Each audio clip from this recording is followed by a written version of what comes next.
Olá, primeiro ano, tudo bem com vocês? Eu espero que sim. Então, meus queridos, hoje nós iremos dar continuidade aos conteúdos sobre o Egito Antigo. E dentro desses conteúdos, abordar regras e convenções da arte egípcia, tá? Mas antes da gente dar início a essa questão, eu quero lembrar a vocês da importância de vocês continuarem a estudar os conteúdos que estão sendo disponibilizados para vocês. Conteúdos que se encontram na nossa apostila, tá? Então, falando dessas regras e convenções da arte egípcia, nós vamos ver o quê? Vamos ver que a arte egípcia ela tinha uma função específica e seu caráter era sagrado, né? Ou seja, eles uniam, por exemplo, a arquitetura, a pintura, a escultura e a ourivesaria, né? Que deveriam atender à glória dos deuses e à magia dos rituais ligados à imortalidade da alma.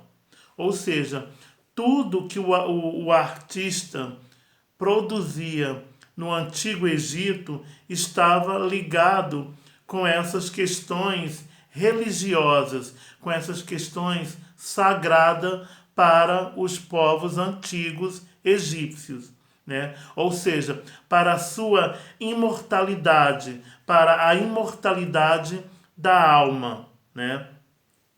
Então, além dessa questão da imortalidade da alma, o objetivo era garantir que tudo fosse perfeito na nova morada do morto.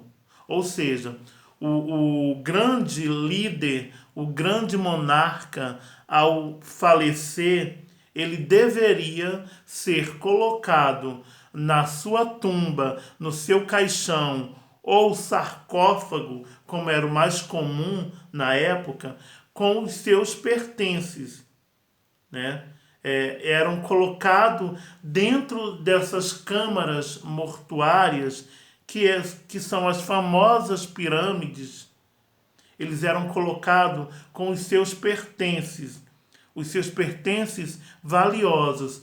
Por que eram colocados? Eles eram enterrados com os seus pertences, porque eles acreditavam numa vida após a morte. Ou seja, ele precisaria passar por um processo para chegar nesse outro mundo.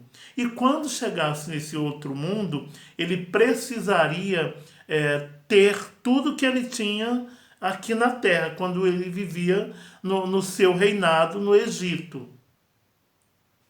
Então, vamos perceber que, segundo esses estudos, segundo esses registros artísticos e históricos dos povos egípcios,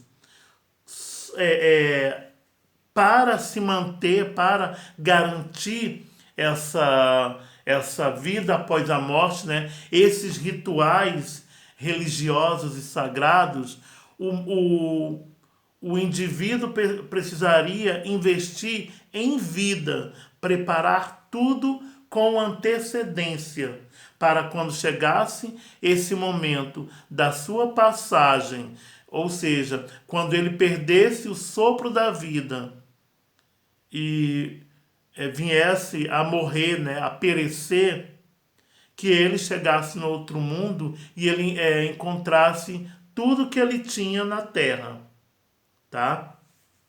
Então, dessa forma, é como se ele tivesse imortalizando a sua alma, né? Os desejos que ele tinha de vida aqui na Terra, né? O que ele desfrutava aqui na Terra, ele deveria desfrutar após a morte, tá? Vou mostrar para vocês um pouco de umas imagens desse universo da pintura e da arte egípcia, né? Mas antes eu vou mostrar um que está ligado dentro do continente egípcio, né? Porque logo no início dos conteúdos nós falamos também da Mesopotâmia, né? Então vou mostrar uma pintura que é bastante interessante, tá?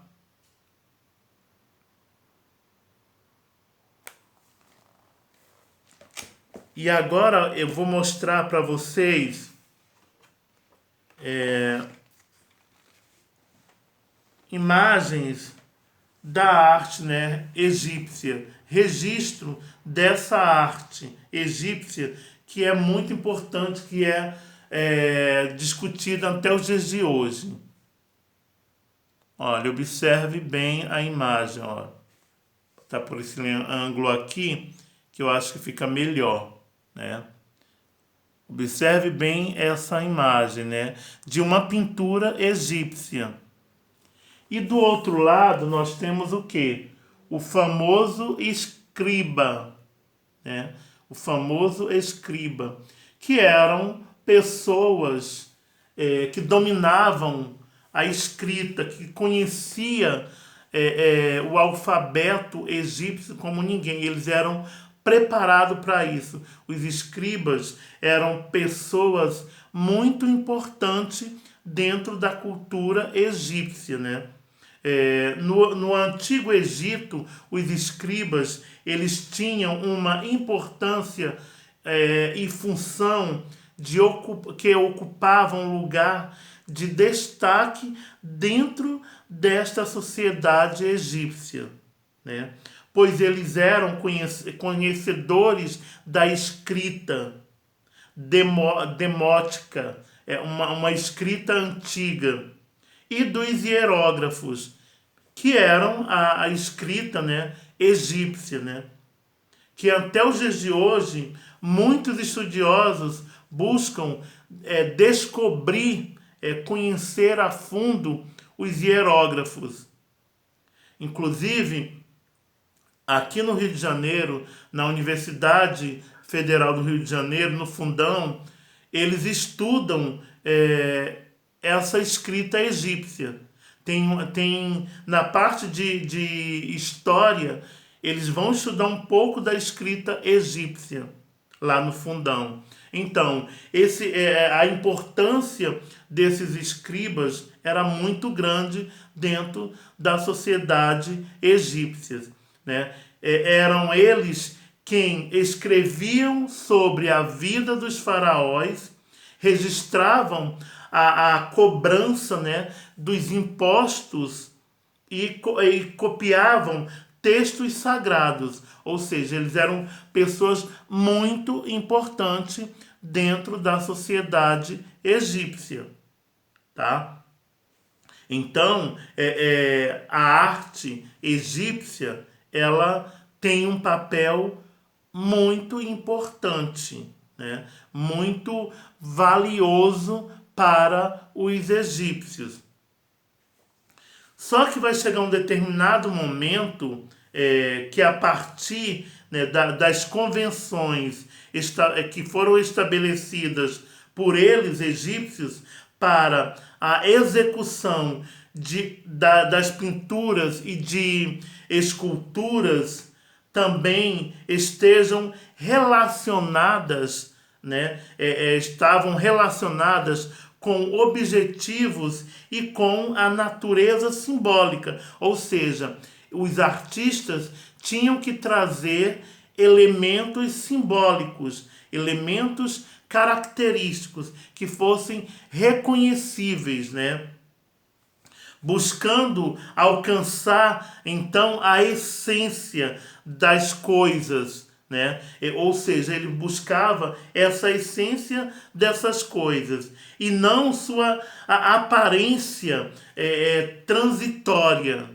Ou seja, era mais importante a essência das coisas do que uma aparência transitória. tá? Criou-se e desenvolveu um sistema próprio de representação que a distância de grande parte da arte ocidental desde a época grega, ou seja, é uma arte única, com características únicas, né? Que nenhum outro povo, nenhum outro continente, nenhuma outra civilização teve essas características, né? Esses padrões estéticos.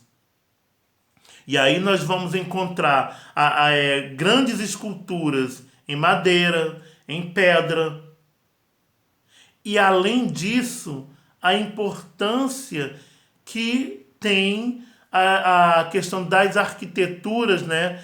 Que são arquiteturas mortuárias, que são as pirâmides, que nada mais é de um conjunto de arquitetura monumental na qual servia para depositar os restos mortais desses grandes nobres que viveram durante algumas dinastias, né? Como eu falei no último vídeo, o Egito ele teve 30 dinastias aproximadamente. E em cada dinastia chegava a governar 2 ou 3 monarcas, tá?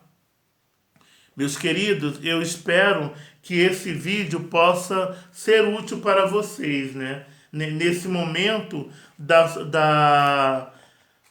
do nosso estudo, né? Antes de finalizar, mostrar mais uma pintura egípcia, né? Campos para Nabamun, tá? Que é mostrando o cotidiano da época, né? Pessoas trabalhando no campo, na lavoura, né? Cultivando, né? Então ele mostra um pouco dessa importância do cotidiano dos povos egípcios. Então, meus queridos, fiquem com Deus, né? Até o próximo encontro e lavem bastante as mãos com água e sabão para se proteger contra o coronavírus. Fiquem com Deus e até o próximo encontro. Tchau, tchau.